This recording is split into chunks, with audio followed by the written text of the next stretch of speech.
Welcome everyone to our second of two panel series focusing on bold ideas for a just and equitable recovery, rebuild, and reimagining leading up to the municipal elections. We're really excited to have this wonderful list of speakers, panelists, to talk about community safety and well-being today with all of you. So I'm going to start first with a land acknowledgement. So Social Planning Toronto is located in downtown Toronto, also known as Toronto, and works with diverse communities and neighborhoods across Toronto. We honor the land that we are on and the current stewards of this land, the Mississaugas of the Credit First Nation. We also acknowledge the historical relationship between the Wendat and the Haudenosaunee Confederacy, who also lived in this territory. Toronto is home to many Indigenous nations, of course, from across Turtle Island, including Inuit peoples and the Métis Nation. The 6 boroughs of Toronto are covered by Treaty 13, signed with the Mississaugas of the Credit, and the Williams Treaty, signed with the multiple Mississauga and Ojibwe bands. This land is part of the Dish with One Spoon Treaty, an agreement between the Anishinaabe and the Haudenosaunee to peaceably share and care for the land, water, and resources. Other Indigenous nations and all settlers, including each of us, are invited into this agreement in the spirit of respect, peace, and friendship. Many of us have come here as settlers, immigrants, or refugees in this generation or in generations past, while some have come here involuntarily, particularly as a result of the transatlantic slave trade. Living in this territory, we all have treaty rights and responsibilities and play a role in upholding the original commitments under which treaties were signed. I'm Jin Ha, the Executive Director at Social Planning Toronto. I came to this country with my family in the 70s from South Korea, when it was still reeling from centuries of colonialism and imperialism. I grew up in a working class immigrant family of 6 in Jane and Finch, and then in Scarborough.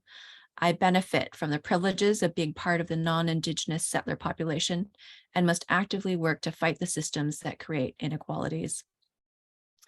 SPT has been in dialogue with a number of our Indigenous partners and with other partners about how to frame a just and equitable recovery and rebuild that's inclusive of and in solidarity with truth, reconciliation, Indigenous rights, and sovereignty. Indigenous communities, perhaps more than most, do not want to see a return to normal, to recover what was before the pandemic. More appropriate terms, in addition to reconciliation that start with R, may include renewal or reimagining. As we launch into the dialogue today about community safety and well-being, including looking at community-based alternatives to policing, harm reduction, and mental health, we have so much to learn from Indigenous communities and leaders, both about the realities on the ground as well as solutions and approaches that will do a better job supporting Indigenous, racialized, Two-Spirit, and gender diverse communities and other marginalized communities across the city. I invite all of us, as we enter into dialogue today, to consider how to shift our work, our analysis, and our actions to be in solidarity with Indigenous communities. So before I pass it off to our moderator, Lori Galloway, I just want to share some election resources. We are, I believe, 5 days away from the election on Monday. We've been sharing these out on a number of different fronts. There's fact sheets on different issues of relevance to the City of Toronto. We have different kinds of toolkits and supports. And then we just launched a collaborative initiative, a set of demands, a shared platform with a number of partners on what a city for all could look like. So we invite you to visit our website and take a look at all of that. And of course, to remember to vote on Monday for candidates who can help build a just and equitable, affordable and livable city that is full of bold ideas and candidates that can take that bold approach. And hopefully we'll be talking about some of that today. So next, I want to introduce our moderator, Lori Galway. Lori is the Director of Public Affairs at United Way Greater Toronto and leads the organization's government and public policy stakeholder relations strategy. This includes identifying opportunities to build collaborative cross-sector partnerships and initiatives and advance system-level solutions to urgent and ongoing challenges related to poverty in the GTA. Laurie joined United Way from the Ontario Ministry of Children, Community and Social Services after having returned to Canada following 15 years working internationally on issues related to human rights, international justice, refugees, and displacement. I've had the privilege of getting to know Laurie this past year. It's been wonderful, and I want to thank both Laurie and the United Way Greater Toronto for their support of this work around equitable recovery, rebuild, and reimagining. Welcome, Laurie. Thank you so much, Jen. I'm really honored to be moderating this important discussion with a formidable panel of community leaders. As Jen just noted, our discussion this afternoon takes place against the backdrop of the municipal election less than a week away, but it also takes place against a backdrop of record inflation, record housing insecurity, growing inequity, and a deepening of poverty across the city and across the GTA. Just today, the Daily Bread Food Bank released a deep poverty report that looked at the food bank user data over the last 10 years, and the numbers are staggering. And the number of people who are accessing food banks living in deep poverty continues to grow. And those numbers are not going to decrease in the near future. And more against a backdrop too of building disillusion, growing mistrust in institutions, leaders, and leadership. And it's the case for every election. This is an important election. And that's because the City Council and Mayor have a critical role to play in addressing poverty and the social and economic inequities in the city, including the issues that we're discussing today: reconciliation, anti-racism and addressing anti-Black racism and racial justice, accessibility, gender justice, youth well-being, just to name a few. There are committed efforts by partners across the city and the GTA to strengthen voter awareness of those key issues affecting our communities. For our part, United Way Greater Toronto has really tried to hone in this election on promoting civic engagement, generating information and discussion on critical issues, amplifying our partners' voice and efforts, and engaging candidates on what's required to ensure that we are building a city that leaves no one behind. So for example, we funded Toronto Metropolitan University's Democratic Engagement Exchange to foster greater civic engagement in communities with historical low voter turnout, and for new electors and those facing barriers through the dissemination of nonpartisan resources and training. Last month, we published a checklist for the municipal elections outlining critical priorities to build a more equitable region, namely housing, good jobs, and strong neighborhoods. We're participating in important panel discussions like this one today, and Social Planning Toronto's discussion last week, which focused in on housing, food security, and challenges faced by the sector. And then last evening, we had a conversation hosted by TMU, moderated by CBC Metro Morning's Ismaila Alpha, with Daniele Zanate, our CEO, Debbie Douglas, the Executive Director of the Ontario Council of Agencies Serving Immigrants, and Kofi Hope, the co-founder of Monumental. I would just note too, as part of this broader work, we're investing in a partnership with Social Planning Toronto to build capacity within the cluster agencies to engage in advocacy and policy development, building a shared list of priorities and principles necessary for just and equitable recovery, as well as creating opportunities to collaborate and engage in advocacy and influence municipal policy decision-making. So it's against all that context, as I mentioned, that today's discussion of well-being, community alternatives to policing and harm reduction, and the current crisis disproportionately impacting Indigenous, Black, and other equity-owned residents of Toronto, it couldn't be more relevant and more urgent. Today's discussion will speak to the bold ideas, what we must expect and demand from our next council and mayor to address the overrepresentation of racialized communities in use of force incidents, the chronic underfunding of community-based intervention and prevention models, and the links between poverty, systemic barriers, inadequate resources, and overrepresentation of Indigenous, Black, and racialized youth in the justice system, again, to name a few. So just quickly before I turn to the panel, a few notes on the chat. If you have questions for our panelists, please feel free to send them directly to Melissa Wong or Janella Evangelista in the chat, and they'll make sure that they get to me. And you're also invited, of course, to share comments in the chat, and we'll be capturing those as well. So without further ado, I'd like to introduce our speakers. First of all, the indomitable Angela Robertson, Executive Director of Parkdale Queen West Community Health Centre. Angela has been widely recognized for her long-standing social justice work, including by the YWCA, Fred Victor Center, Urban Alliance on Race Relations, Now Magazine, and was honored by York University in 2017 with an honorary Doctor of Laws degree for her social justice work. We all know Angela in the sector as being incredibly dedicated to the people and communities facing discrimination, poverty, and marginalization, and working to change those social conditions. In response to the impact of the COVID-19 pandemic on racialized and low-income populations, Angela initiated and co-chaired a Black Health Equity Working Group of health sector experts, leaders, practitioners, and researchers focused on improving the health and well-being of Black people. And for her work, she was recognized by the Alliance with the Denise Brooks Equity Champion Award and the Pillar of the Pandemic U of T's Dalla Lana School of Public Health. So grateful, Angela, that you've joined us here today. I'm just going to introduce our second two panelists, and then we'll go straight into the questions.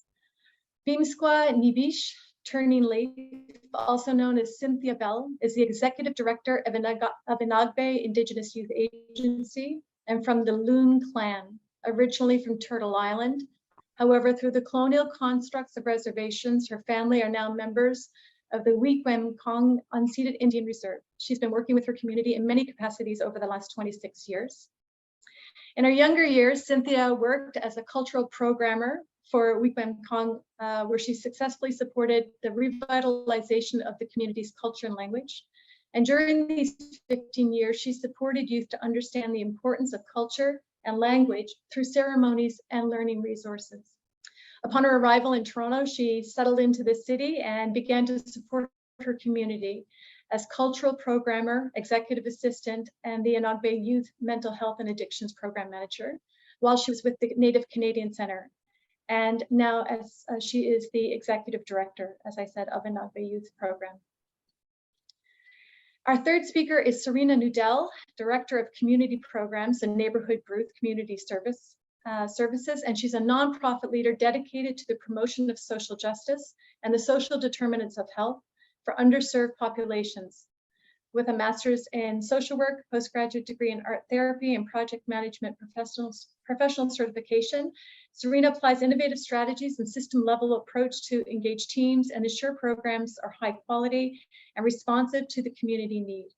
Her community-based research and advocacy work has focused on community-based alternatives to policing, improving access to services for LGBTQ plus newcomers, and supporting the well-being of racialized and newcomer youth.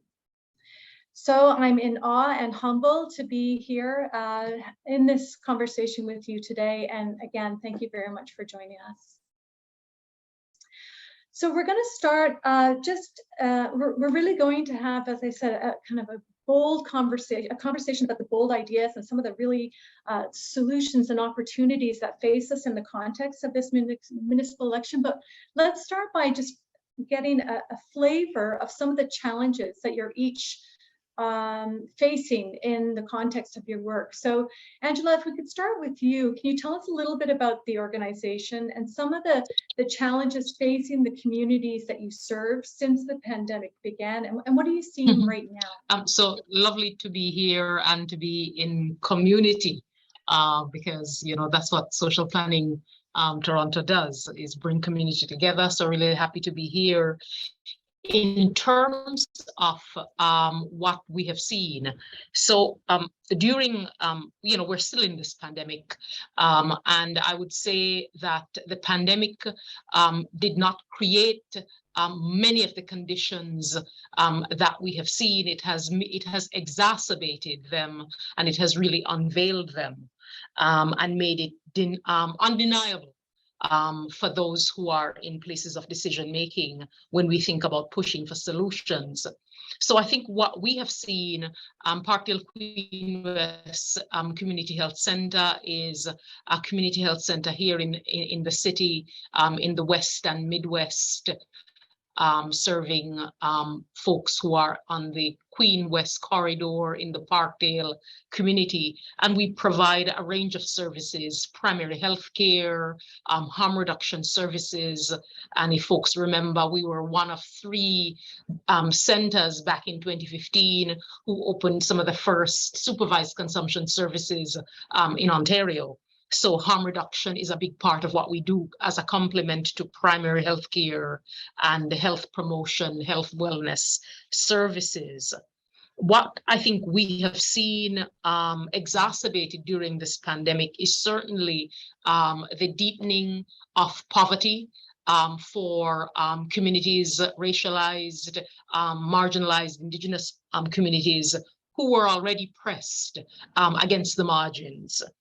We have seen clearly and nakedly an increase in the numbers of folks who are unsheltered, who cannot find respite inside the sheltering system just because there is no space. And there is no affordable rent geared to income housing that has the right kinds of supports. As a center, we have seen significantly and have been impacted by increase in overdose. So that has been the concurrent pandemic that really we have not spoken about as a system when we think about recovery and planning.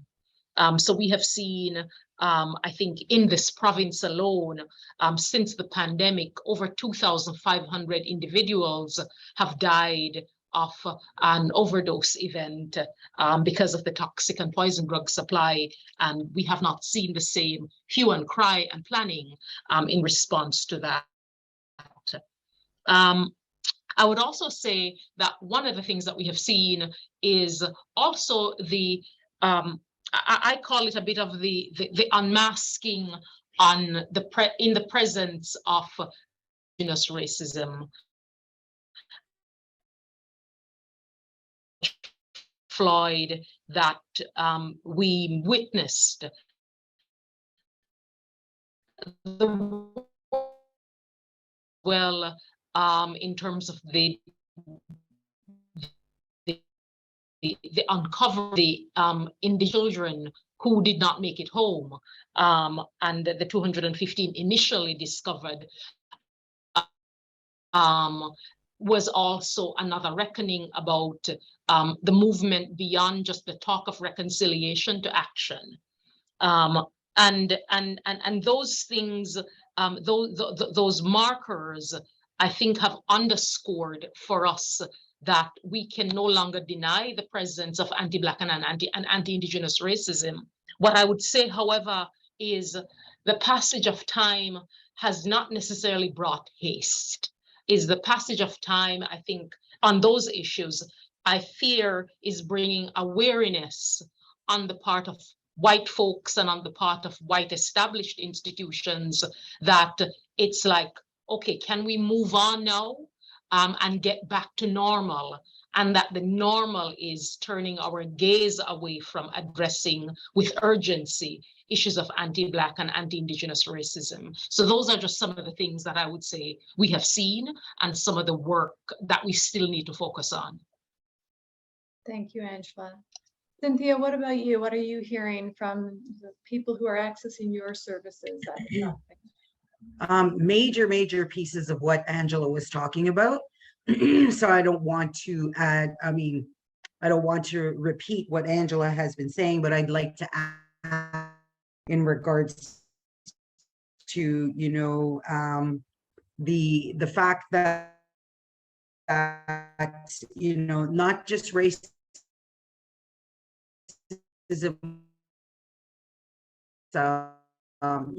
food sovereignty or shelter or access to, housing. And that one is the major one, is the housing access. It's like the youth are treated like children. And so, and then they're, they don't have no credit, they don't have no job. So, and then competing with other people who have master's degrees and PhDs. They're actually applying for, the jobs that don't even require their master's or PhD. And so they're competing with them in, similar positions out there. So employment also is one of the challenges that our youth are facing also. Within an organization ourselves, we are actually the first ever Indigenous Youth Agency led by youth for youth here in the city. And it is met with a lot of open arms, but it's also very challenging when, some of the older people think that youth cannot guide themselves and lead themselves, which is very frustrating in some instances. Also, as an organization, the core funding that we don't have. We do not have core funding. It's all project based. It has sunsets. And so, you're creating such amazing work in all organizations, not just ours, but then you're in fear of it going to be closed down. So, things have been working so well, and your particular, most of the very effective programmings we have in our respective organizations are coming to a close, be based on funding. And so also within our organization, and I'm sure everyone else, is space. So we have what we call the well-being within an individual, which is physical, spiritual, emotional, and mental well-being. And if we don't have the space to host those well-being, then we're not supporting our Indigenous youth. We could have space for mental health, so that would be counseling, supporting how to the how-tos of being a parent, a single parent, or getting a job and so forth. But physical activity, we don't have that space. Emotional, we don't have no space. There is no Indigenous focused shelters. It would be nice to have Indigenous shelters so that they can have a place of safety and recognize the spaces and connect with their community, our communities. We also go through what we call coordinated care or wraparound services. A lot of times our youth are going what we call system shopping. And it's really, it's creating a dependent system out there where, a lot of our youth have like maybe 10 case managers. It's because we're not working together as a city. And so when you have 10 case managers and you have all of these case managers saying different things or providing guidance in different ways, it gets a little confusing. So something to think about as far as creating coordinated care within our community of Toronto. Also, one more thing is actually I'll save that piece as a piece for addressing political structures. Miigwech. Thank you, Cynthia. Serena, over to you. Thank you. It's an honor to be a part of this panel and to share a bit about the work that we're doing at the Neighbourhood Group and what we're seeing. And for those who aren't familiar with the Neighbourhood Group, we're a large multi-service nonprofit across the city of Toronto, have services including urban health and homelessness, youth children's programs, community development. We do a lot of social action work. We have a large employment department, childcare department, women's program. We have a conflict resolution and training department, as well as a trustee hub where we oversee grassroots organizations who need, we're looking for trustee support as they establish themselves as organizations. And I can echo a lot of what's been said by my colleagues. And in terms of what we've been seeing at the Neighbourhood Group, particularly in our food bank, is an increase of 2 or 3 times the amount of users of the food bank. We've seen within the youth program a tremendous increase in mental health, addictions, drug use, as well as luring online and some cyber sexting. And so we've seen a lot of increase in sort of challenges to do with using the virtual world more as a result of the pandemic and sort of connections as opposed to in-person connections. We've also seen, similar to what Angela had said, just increase in opioid-related overdose, seeing, closing of lack of shelter spaces, as well as closing of the hotels, and that's having a tremendous impact on the people that we're serving.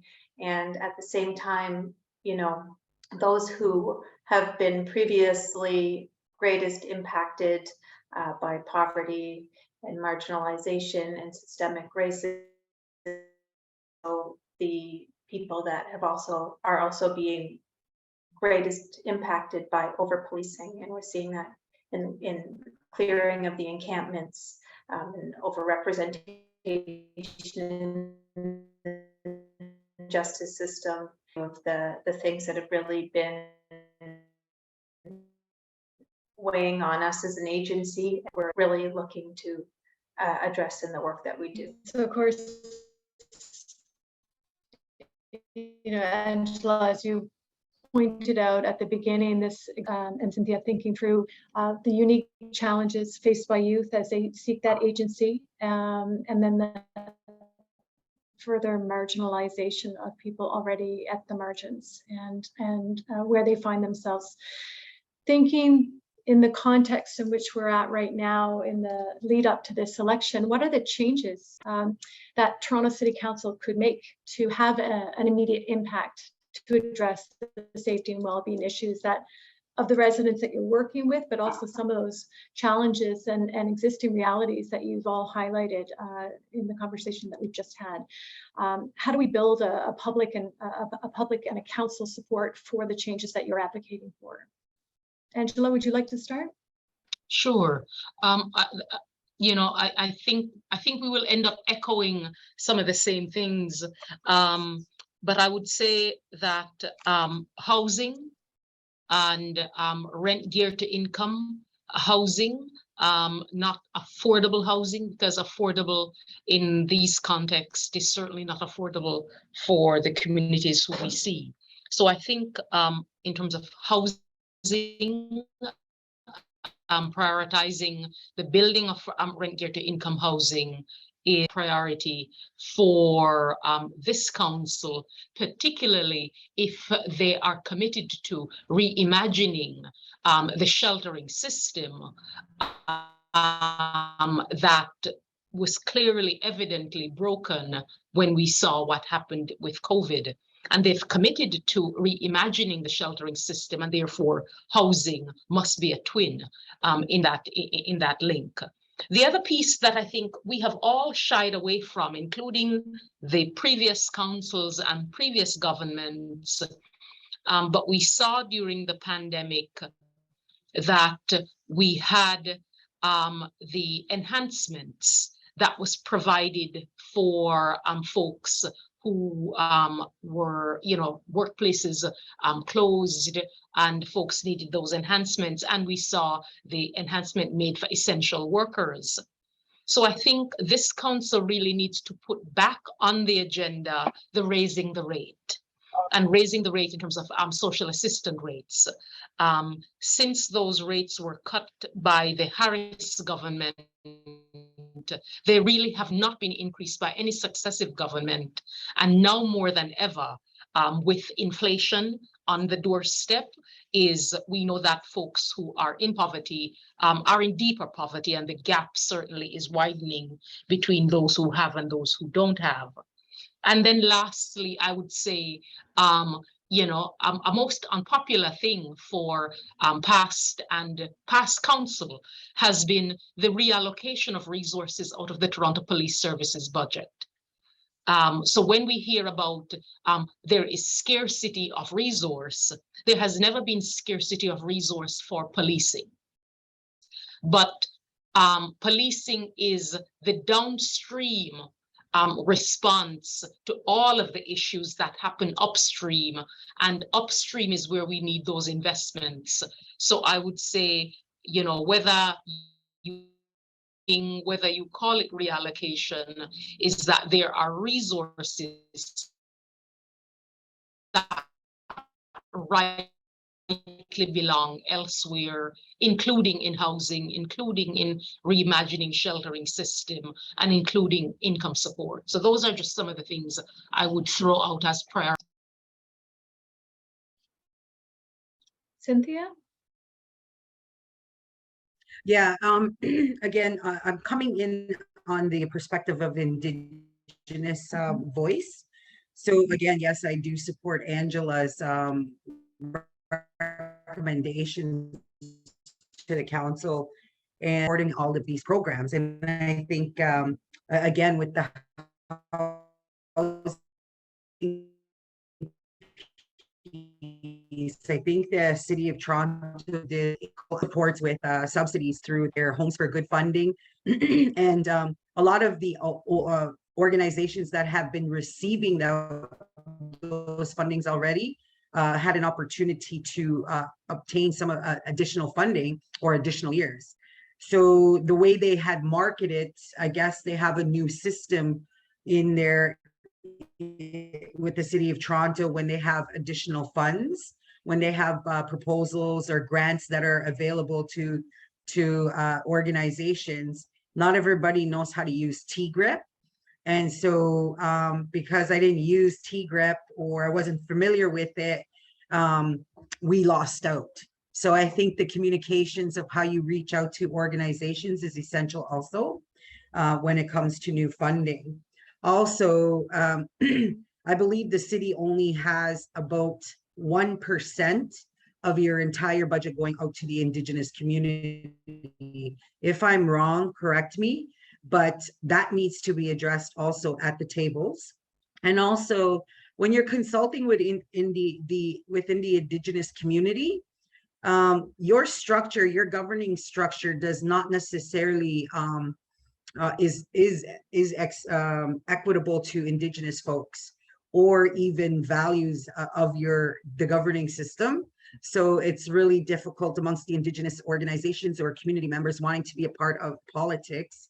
For example, the Aboriginal Affairs Committee has to follow the political structures that govern your council and kind of is disseminated on how we govern ourselves as a supporting committee with the City of Toronto.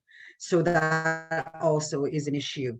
And basically, again, I can't say it enough, is like, you know, you have these amazing programs that are, you know, doing very well, good work. Why not consider core funding for your new terms? You know, it's like, just kind of take a look at what's working out there and, you know, saying, okay, this term is this length of time, so let's look at what can exist for the length of your term.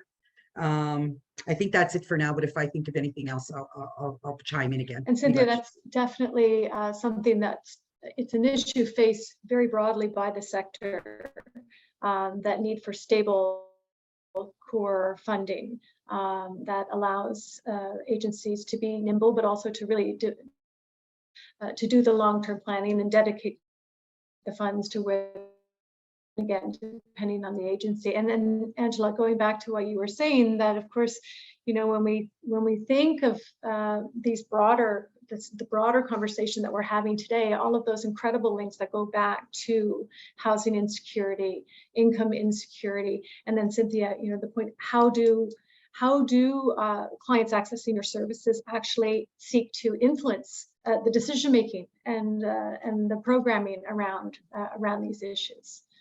Serena? Yes, I'd just like to comment on how much research and how much has been committed in the past, you know, particularly after 2020, when there was so much public outrage, where there was so much, you know, the city council faced so much pressure that many recommendations were made, 36 recommendations were made for police reform and investing in community-based alternatives. And as Angela mentioned at the beginning, there's just, we see here these commitments that were so enthusiastically made and so much supported by the public. And, you know, we really need to, you know, we all racism and brutal use of force and inappropriate use of forces in policing. And, you know, as we saw the recent race and identity-based data collection strategy report that was released in June, where it was so clearly brutal use of force against Black and Indigenous people, Black people 2.2 times overrepresented in police enforcement, and Indigenous people 1.6 times overrepresented. And we've seen in the Auditor General's report that over 5 years we could save over 85,000 hours of police officers' time if situations were handled differently. It's just report after report, and the City Council has to step up and to commit to what they had said. Again, in the ombudsman report on clearing the encampments, there was clear communication that they will be communicating with communities to understand better their needs and to make changes based on public outrage. But again, you know, we see last summer dollars on security firms to do work that clearly in public opinion and in the experiences of people living in the parks was not helpful at all, in fact insulting to everyone. And so we really just need to take all the information we have and move forward with what we all know is proven solutions, and hold them accountable to what they had said that they would commit to. Angela and Serena, you both mentioned a rethinking and a reallocation of police resources to community services and community supports and response.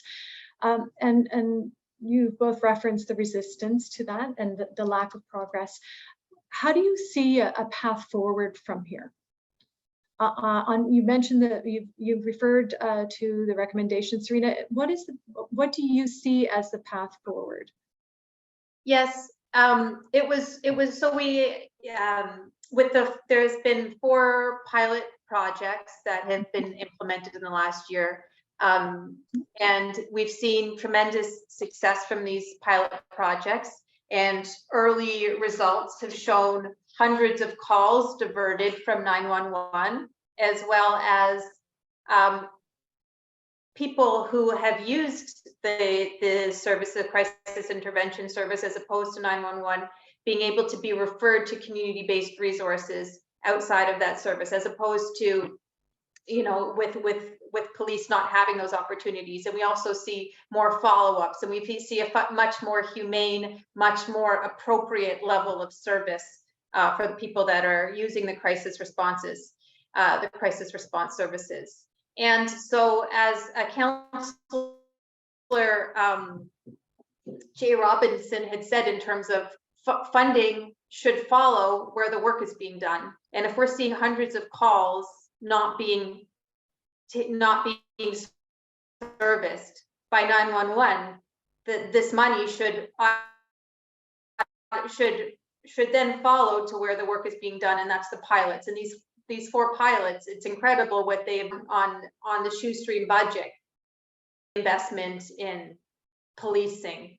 And, you know, similar to, you know, when we talk about cuts to service, so many of the programs that are within our agency, particularly what we've seen in terms of our urban health and homelessness programs, there's no increase to funding. And essentially, if there's no increase to funding, we see it as a cut.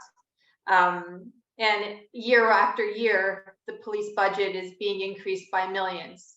So even to be able to not increase their budget over a year and to reinvest those, that would be millions. I think it's close to $27-30 million that would be going into community programs just by not increasing their budget. So I feel like, you know, there is some resistance, but I also think that community education, demonstrating the success of the pilots and demonstrating the success of programs like the Cahoots model, other models that have been so successful around the world, and really raising public's knowledge about these successful models will help change public opinion, and then help change also counselors. I think just to add to that, Serena, is that we do have those amazing pilots, and when the pilots are, becoming more accessed, sorry, that's my cell phone, more accessed by people in need of those supports, when they do referrals. So, a couple of the pilots have only like maybe 1 or 2 or 3 case managers. I'm speaking of specifically the Two-Spirit of the First Nations. So when they do referrals, they're referring, to different organizations such as ours. And we are already at capacity with some of our services. So it's hard to embrace referrals from those pilots as partnering or supporting organizations. So I think it's important to say too, as part of the solution there, Lori, is that, not only are the pilots needing more funding, but also the organizations that support those pilots. Yeah. Here's what the internet said. Angela, is there something that you wanted to add on the pilots as well? Echo what Serena and Cynthia shared on what is it that prevents this from happening. So the police budget is, over, I think, $1.2 billion. And and we see the importance of the work that's happening through these initiatives. And whenever the issue of policing budget comes to council, and we will now have a radically new council with a number of folks who did not run in this election, and really it's about political will. We saw lots of political will during the pandemic to make defined decisions about allocating resource to site of need. And we need that same political will to be carried forward. And I don't think this coming council should continue to capitulate to the let's call it a strong arming by the policing establishment that often use the specter of increased crime and less security for the public. The public will always want the assurance that when I have a crisis where I need the police and I call, that there will be a response. That remains, but what is often the argument that is used by the policing establishment is that if our budgets don't increase, is then when you, the public, make that call, no one will be there to respond. And therefore, for our own personal safety as citizens, as folks who live in community, as residents, is then we feel like we must give in. And that is a fallacy. But I think the fear that brings for the public makes it so palpable that the politicians and the council leadership is also imbued with that fear for their community residents, that they also capitulate. And I think we need to unpack that. And it's almost like a bit of a civic education that needs to happen on policing in the city, on crime, quote unquote, in the city. Because the specter of crime is increasing is not the case. So that needs unpacking for, I think, civic education. And I think that work needs to happen way before the budget cycle begins, so that by the time the budget cycle gets positioned, we, the public, is fully informed and engaged to support our councillors to make different decisions. Angela, just building on that point, the last point you made about for example, the role of the sector in supporting councillors to make decisions that relate to like the host of issues that we've been talking about here today. What do you think is what would you describe as the role of the sector? What do you think are the opportunities for the sector to influence some of that decision making, but also to work with councillors to support, to grow progress on these issues?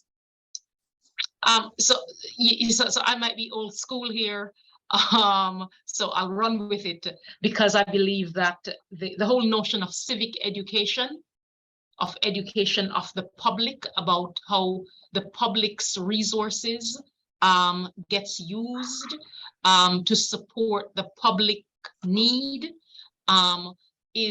there has been an erasure of that kind of unpacking.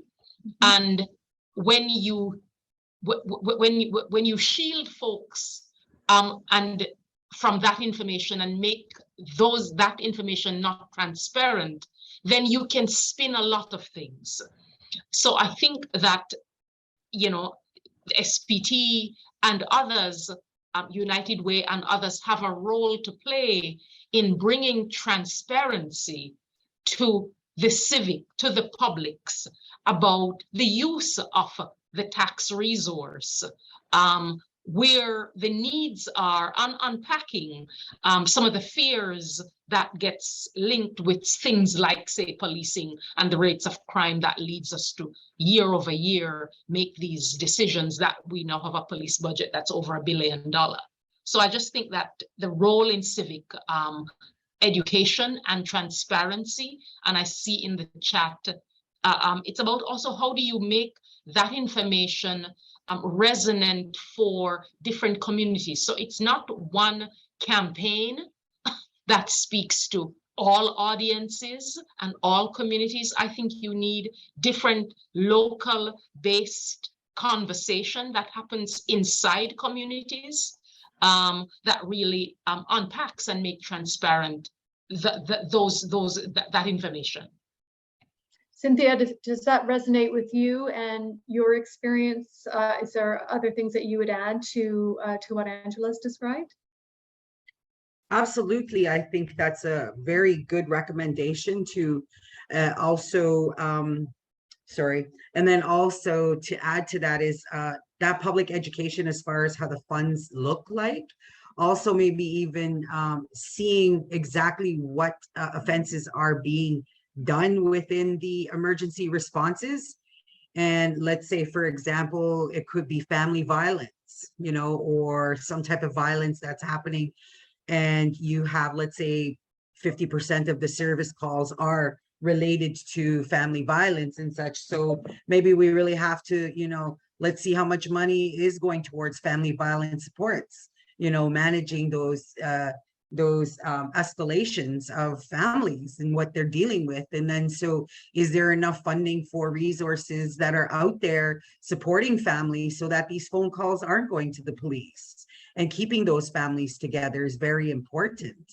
So I think it's like, again, what Angela was saying is, how do we do that civic education and supporting those recommendations that she was saying is like, okay, so if we have like $1.2 million going into, you know, certain, whatever the budget is for the police is like, okay, so how do we start supporting that instead of having to be in fear, as somebody was saying in the conversation, is that fear tactic of saying, well, if you're gonna take our money away as your police servants, then we're not, like, who's gonna come to your rescue?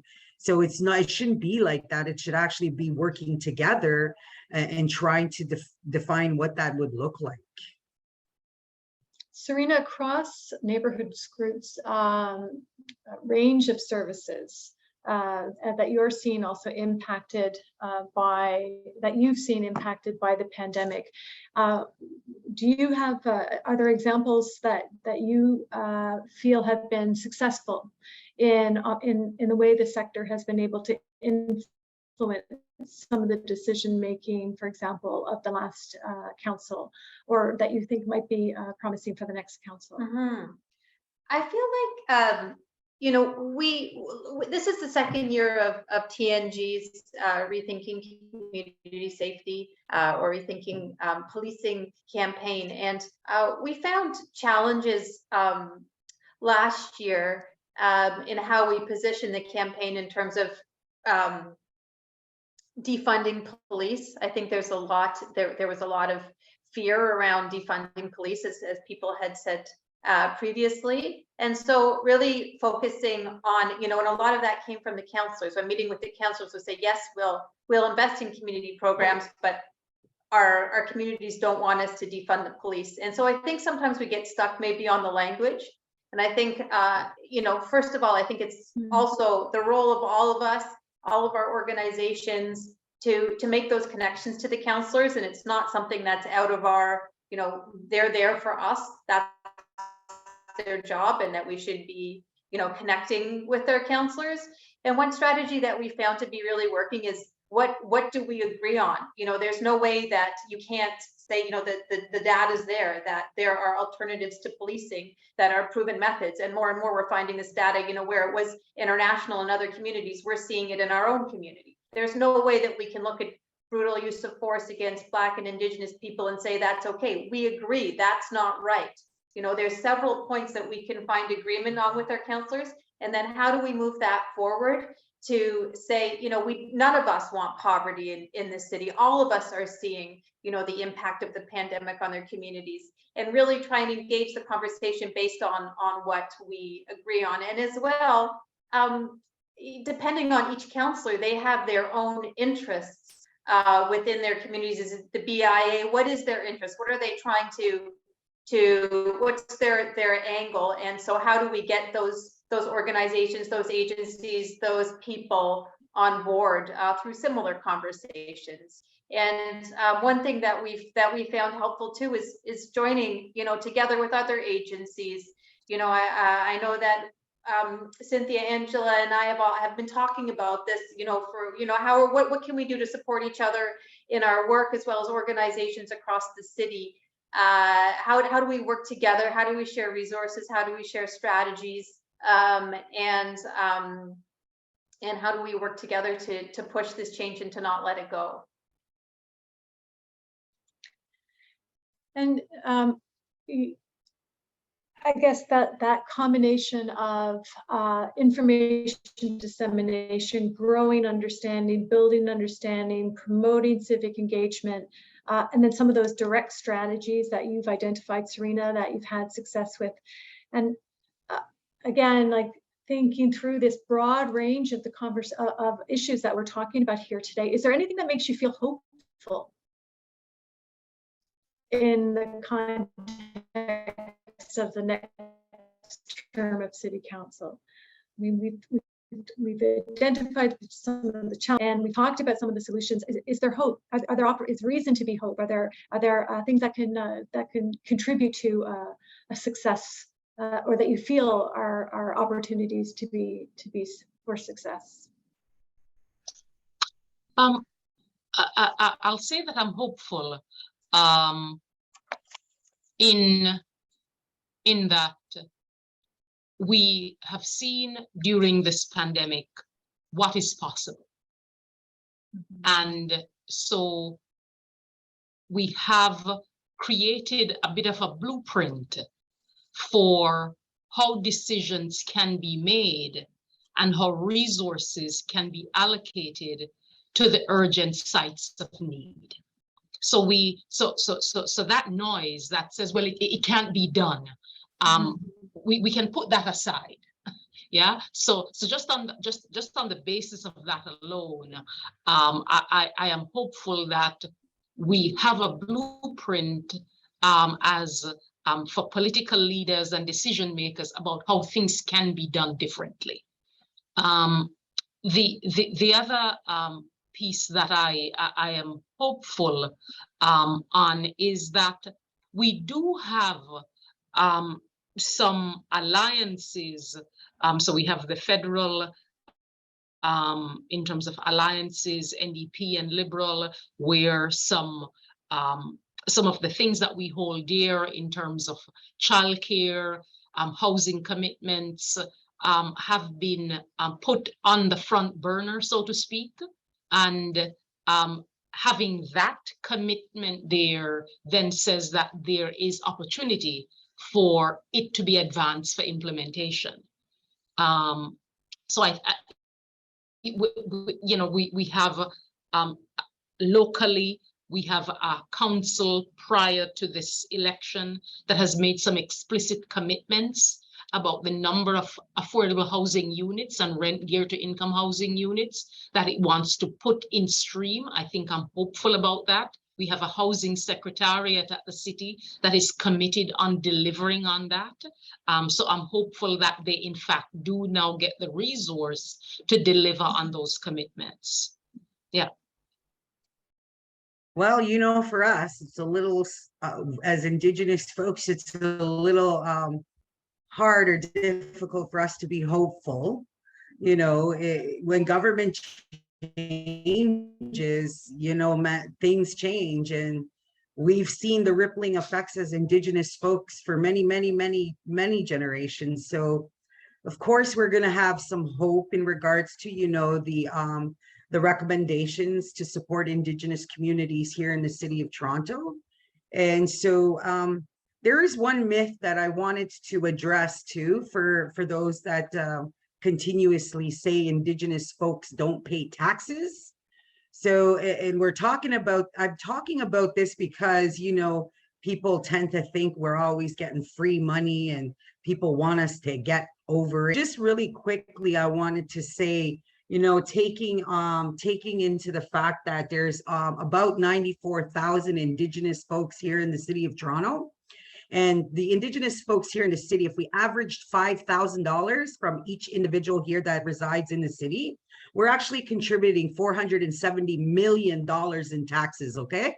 So I just wanted to, you know, that's just an average. So I just wanted to share that because, you know, when you're saying we're getting handoffs here, we're actually contributing to this tax-paying dollars, you know, for civil servant workers and so forth. So I'm just, I'm personally getting annoyed by it. So I just wanted to bring that up. And that's just for the city folks here in Toronto, when I'm averaging about $5,000 per person contributing to the provincial taxes. That's just the provincial. I didn't even consider the federal tax that we have to pay too, okay? So we're not tax-free here. So I just wanted to share that too to the city councils members. You know, you got to know that, you know, the Indigenous folks do contribute to, you know, provincial and federal taxes. And that's above the treaty rights of our people also.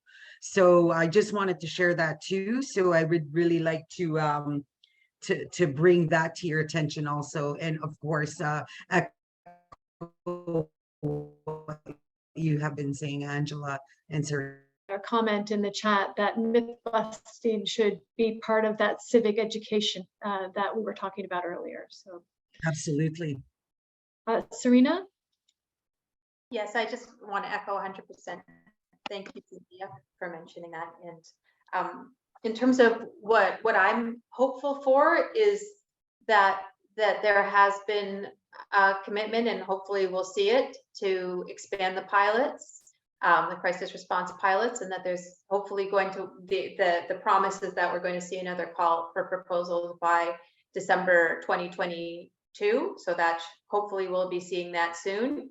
And you know, based on the fact that of the lack of additional resources that we have in the city budget, I imagine, or I'm hopeful that at this point, some of that money is going to be we're going to have to find efficiencies in the police budget, which we know are there, and that can be reallocated.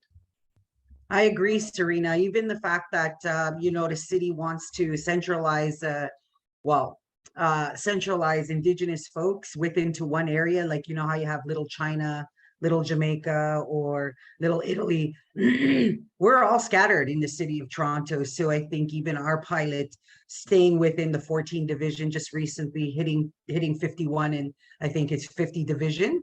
So that's downtown too. But ENAGB has done an exercise over the 1,200 youth that come to ENAGB.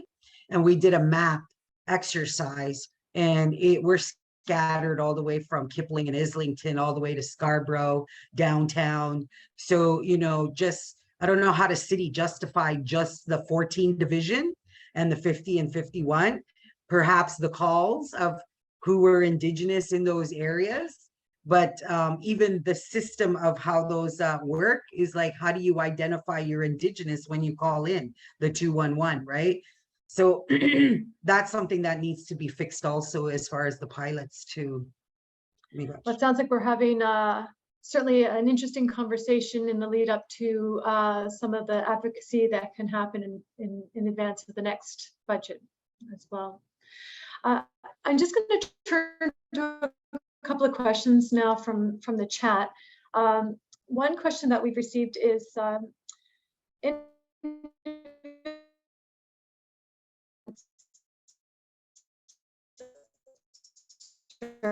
services are so disenfranchising. What strategies can we use to engage our clients in public life? And that is a group that we haven't spoken about in the context of this discussion. We know we saw in the pandemic a second pandemic, an epidemic of gender-based violence, and so for that group of survivors of gender-based violence, but also for other groups that are, and Angela, you mentioned earlier, those marginalized groups that are even more marginalized as a result of the pandemic, who are really just done and tired. What are the opportunities to promote their engagement and build their agency and their voice? And Cynthia, you were mentioning that issue of agency as well earlier. Yeah. Sorry, go ahead, Angela. No, go on, Cynthia. I'll follow you. I was just going to suggest, you know, these community members that you speak of, Lori, is like they have safe spaces in the city. Mm-hmm. So if you want them involved in the voting processes, or, you know, contributing to you know, the movements of whatever changes are going to happen in the city, access to the organizations. So if they're here, you know, maybe there's a system where we can have like a voting process here for Indigenous youth anyway, here at ENAGB, and, you know, maybe there's a system that can be created where they can come in and vote or be a part of, you know, education. And I think on the notion of engagement, it's always, you know, sometimes we approach engagement with a generic lens where we say, well, we're engaging to hear what you want we want feedback on this agenda, but that agenda isn't the community's agenda. We need to engage, we need to align engagement with what is the interest and what is the benefit and the need for particular population. So we need to take a bit of a population lens to our engagement efforts. So to engage me as a renter, as a service worker in the essential work around property tax. I may not come to your meeting. It doesn't mean that property tax doesn't have an impact on me, but you have not linked it to what is my relationship? What is the relationship to the issues that I live with and I face? So I think we haven't done that, and I think we need to do that. And that is where, you know, places like, you know, social planning, Toronto can come into a role, is that myth busting and that kind of what we all call meaningful engagement. One of the things that we saw significantly, and I use the pandemic as an example, is we saw what we heard as vaccine hesitancy among geographies and populations.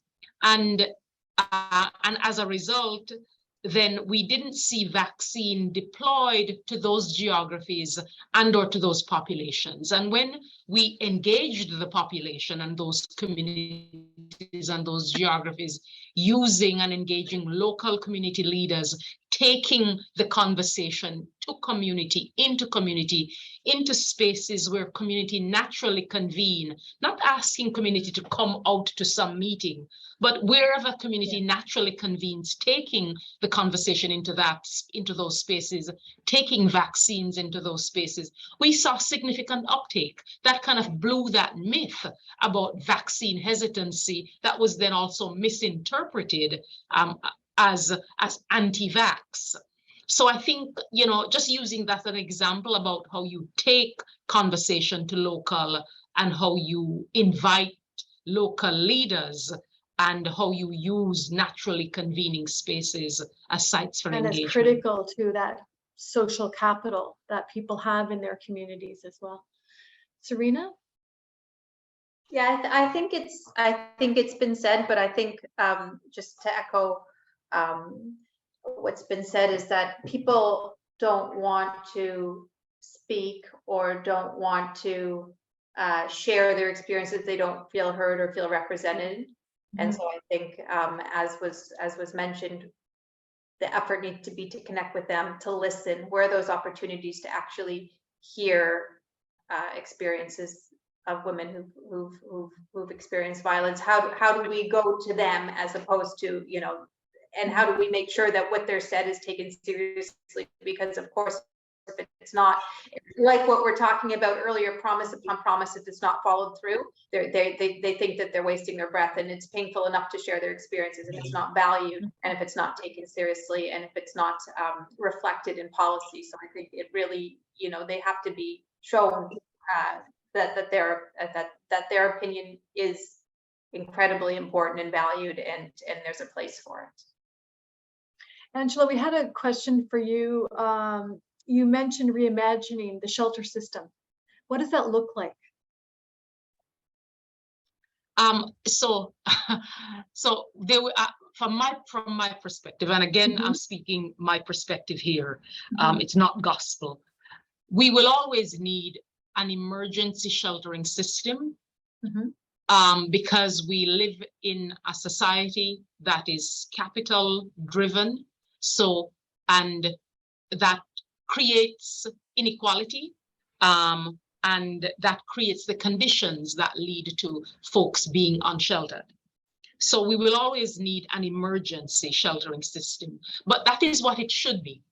It should be an emergency sheltering system. And therefore, that system, so in terms of when we think about VAW for gender-based violence, when we think about folks who are unsheltered in what is called the homeless sheltering system. But what I would say we need is almost a turning over of the system. So we have put large numbers of investments in the sheltering part and not necessarily the equivalent percentage amount in the housing part. Yeah, so the sheltering system has become the long-term housing for folks who are unsheltered. Mm-hmm. And I think we need to switch that and to create more housing while we hold on to the emergency sheltering. The other piece that I would say the reimagining for me means as well is we saw deeply the value of the room of one's own when those congregate style sheltering system were transformed, and folks were moved into shelter hotels, which held dignity. Mm-hmm. Because it wasn't a bed in a room, a cot, not a bed. It wasn't a cot in an open space where you have seas and rows of bodies along a corridor. What you had was rooms, mm-hmm. which then enabled folks to also reimagine something differently. When you're not pressed up with having your things disappear by the time you wake up, mm-hmm. by like you can't, I think, we cannot underestimate the value of being in a place that holds dignity and the rest that brings to the body and mind, then that enables you to think through what you want differently for yourself. Yeah. But right now, the way we have folks corralled into these sheltering system doesn't allow for that. And then we blame folks for not wanting to leave the shelter system. But we have not enabled folks the emotional, the psychic space to think about something different. Yeah. So that's just, you know, a few pieces for me on the reimagining. Serena, a question for you. Why is it important to TNG to engage in this work around rethinking policing? Well, I think it's core to what we do. I think, you know, so many of our programs that we offer provide meaningful alternatives to policing, whether it be, you know, we offer a program called Game Changers, which is in the school system, which is alternative crisis intervention, peer-led models, where youth are able to actually learn how to solve problems through communication and crisis intervention. And we found that to be incredibly helpful, as well as our conflict resolution and training, alternative dispute resolution. There's so much of what we offer is a solution that can be where we don't need to resort to police force. And, you know, it's reflective of our community. Every advocacy decision comes from what we hear being said in our communities, and when we see you know, the impact of what supportive housing can do for somebody that we serve in our community, when we see the impact on their life, the over policing of somebody who's living in an encampment, and the you know, just that cycle of, you know, of homelessness to incarceration, that's just inevitable, versus once somebody is in housing and then they don't face those issues anymore because they're not, you know, they aren't disproportionately in the eye and at risk of being impacted and arrested, which further just puts them back into the cycle. So, you know, so many of our are alternatives to policing, and we've also just seen the incredibly frustrated and impacted by the harms that we've seen that policing can also do to our community, particularly youth, Black youth, people experiencing mental health issues. See it so frequently that it is incredibly meaningful to the work that we do. Thank you. Before I hand over to Jen, I'm just going to, Cynthia, I have one question that's come in for you, and I'd love to end on this note. What might it look like to change some of the governing structures so that they're more governance practices?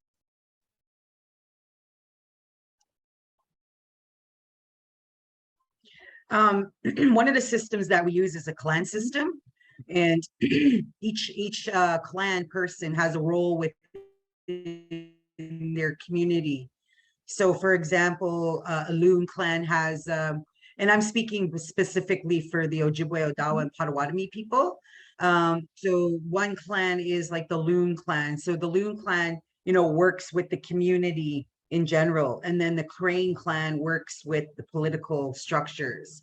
And so if we had an opportunity to actually look at a structure for our own people that supports the decisions and makes the movements within the city, I think that would be a very good start on, you know, trying to bring back our natural law of governing ourselves within a community. Thank you. And that, again, that these are as part of the directions, right? Growing that civic engagement, engaging those structures, and supporting that communication and that partnering. It's exactly. And sorry, it's when you make a decision at the level of a community, and then the level has to go, I mean, the decision has to go up, up and up. And then it's like you asked for our opinion, we've given the decisions collectively as an Indigenous community, but yeah, we still have to get the approval from you all. Doesn't make sense, you know? So it's like you're, again, it's in a sense of tokenizing the Indigenous perspectives, right? And then, okay, you've ticked the box. So, you know, but then when it goes up to the upper levels, and that's what we don't work that way. It's like a cyclical process as a community. And then, you know, if you're allowing us, I hate that word, allowing us to make the decisions on behalf of the Indigenous folks, then let us do that, you know, instead of having to continue to go back to the powers that be to make the final decision for ourselves. And then I experienced a situation where I didn't necessarily need to make a decision at that moment. And the governing system says, okay, well, if you can't make the decision, you have to go like this. And that shows that you weren't in attendance. And I'm like, really? I would rather say, okay, Cynthia Bell abstains on the decision. What's so difficult about that? Instead of having to go to the bathroom?